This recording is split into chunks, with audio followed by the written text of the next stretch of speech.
Avowed companions won't ditch you for making the wrong choices. It's not about maintaining their approval. It's about getting to know them.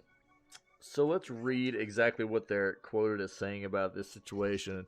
And I'll give you my impressions about what this means. You'll be able to adventure with 2 companions at a time in Obsidian's upcoming RPG. Avowed, the upcoming first-person RPG from Obsidian, mixes and matches a few RPG standards in its approach to companion characters and their stories. Before we get into details, some basics. In an interview with the game director Carrie Patel and game director Gabe Paramo this week, we learned the following about Avowed's companions and party management. So here are our bullet points.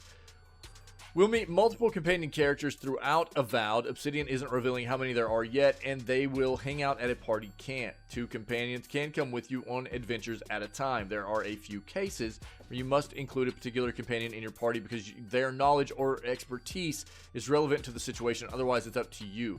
Sounds like you can issue some basic orders to companions, but you won't micromanage your party in combat. There's no approval system, but conversations, may influence our companions' decisions and stories. My first thing that I'm not seeing in the bullet points here that I want to know about, and maybe we'll read it down below, is, are you still managing them as far as the RPG elements are concerned with the characters themselves? Or do they get, do they level up?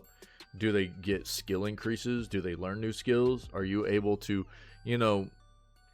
and we might read this below, but this is my first thing that I'm not seeing in these bullet points that I'm interested in. These companions, are they just very default and you don't have much to do with, managing them from an RPG standpoint?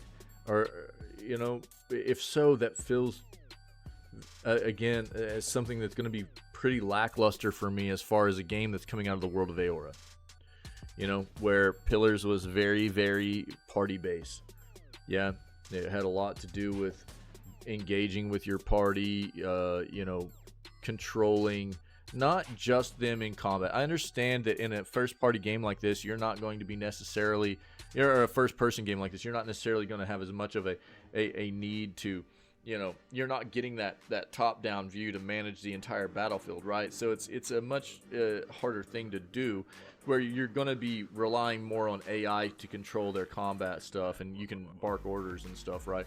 So I'm not as worried about that. I am more worried about, how immersed I'm going to be able to be, the options I'm going to be given for how I'm able to build my companions, things like that, because that's still a huge part of the Pillars experience and what the world of Eora has always been for us Pillars fans.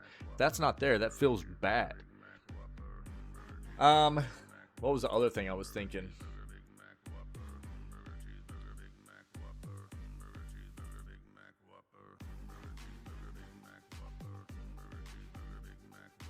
I'll get into the other thing I was thinking here in a second.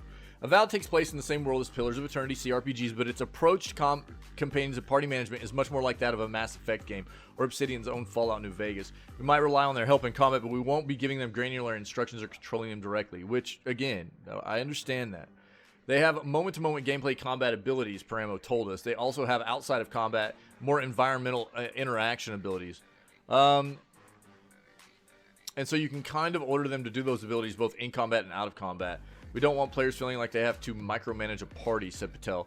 So certainly their abilities are there and they're very useful. You're not going to be pulling up pause and feeling like you have to move them around every 30 seconds. Story-wise, companions will each have a personal arc, said Patel. They'll all be involved in each playthrough. It's not like Baldur's Gate 3 where you can walk by a hand sticking out of a portal, shrug it off, and leave Gale to his fate. You mean cut it off, right? You mean cut it off? Bro, we cut his hand off.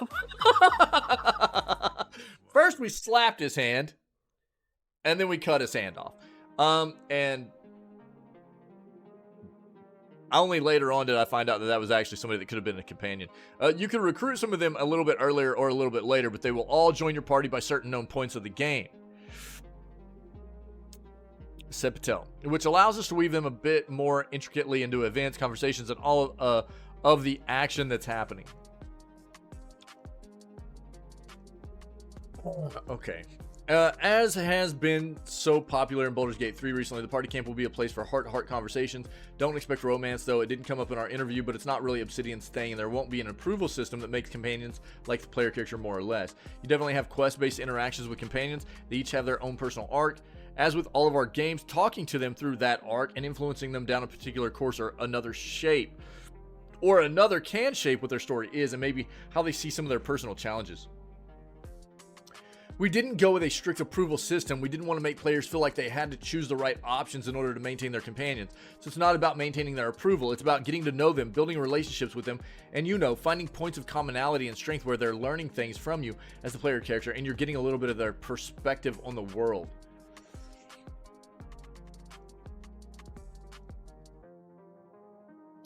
So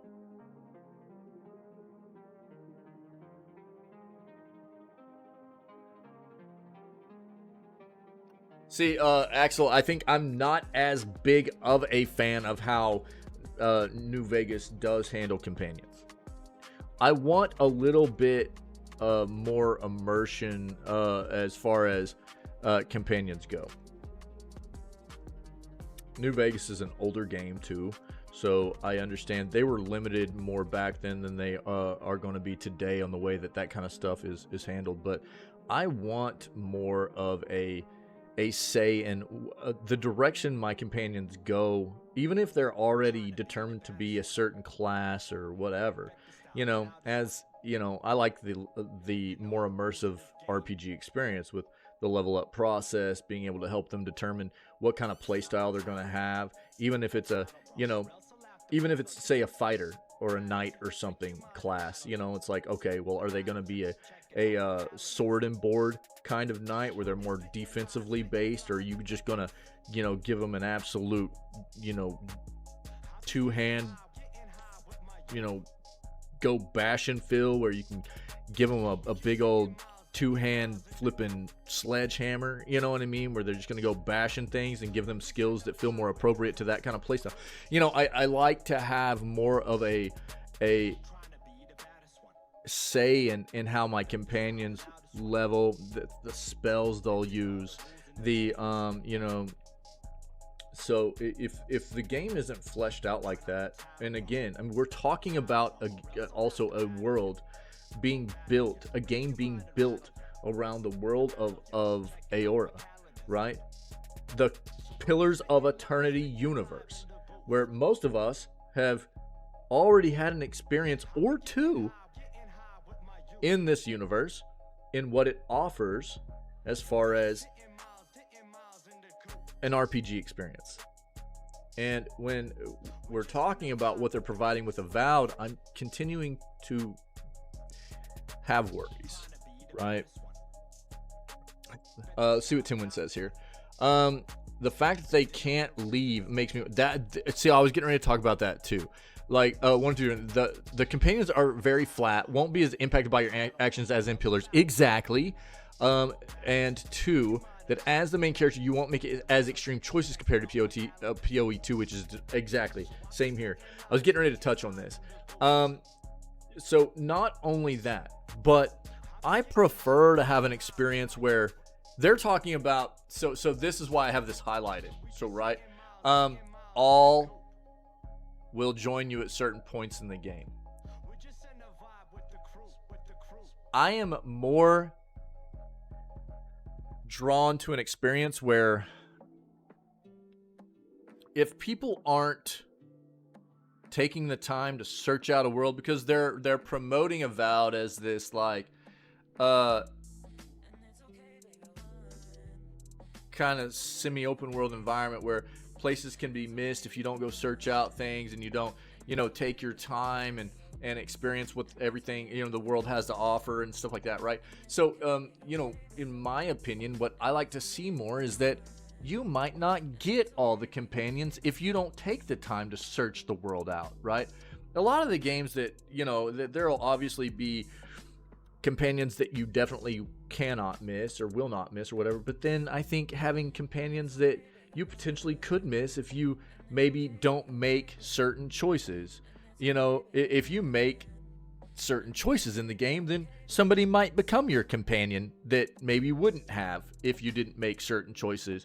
And or, you know, if you don't do enough searching in the game, you might not even come across certain companions or something like that, right? I mean, those are the kinds of things that I like. I want things to be able to be missed. I don't want to know that I'm going to be able to find every companion on purpose. I don't want that. That feels too locked in. It feels too much like they're pushing me down a path on purpose, right? And as well as like what I was talking about before, like maybe I make some choices with like